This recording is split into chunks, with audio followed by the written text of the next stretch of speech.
Hi friends, అలా bakery వెళ్ళొద్దామా? నేను వచ్చింది ఒక మెక్సికన్ మార్కెట్కి. సేమ్ మన ఇండియాలో ఎలాంటి ఐటమ్స్ దొరుకుతాయో ఇక్కడ కూడా సేమ్ అన్ని ఐటమ్స్ దొరుకుతాయి. సేమ్ బేకరీలో చిప్స్, సమ్ కేక్స్ అన్ని టేస్ట్ కూడా నాకు చాలా వరకు సిమిలర్ అనిపిస్తుంది.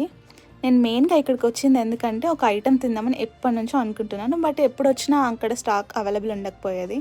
బట్ ఈసారి ఎలాగైనా తీసుకుందాం అని చెప్పేసి ఇక్కడికి వచ్చాను.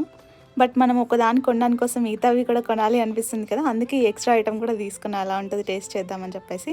ఇప్పుడు నేను తీసుకున్న ఐటమే నేను ఏదైతే అనుకుంటున్నానో అది ఎలా ఉంటుందని చాలా ఎక్సైటింగ్గా కొనుక్కున్నాను ఇది. బట్ అంతేం బాగాలేదు, లోపల ఏదో పీనట్ ఫ్లేవర్ అనిపించింది, నాకు అంతేం నచ్చలేదు. కానీ ఇది కొంతమంది వెళ్తే నాకు సర్ప్రైజింగ్గా ఇంకోటి కనిపించింది, అది ఈ కారీ అనమాట. ఇండియాలో నేను టీలో ముంచుకొని తినేదాన్ని, ఇక్కడ అన్ని ఐటమ్స్ చాలా వరకు మన ఇండియాలో సిమిలర్గా అనిపిస్తాయి.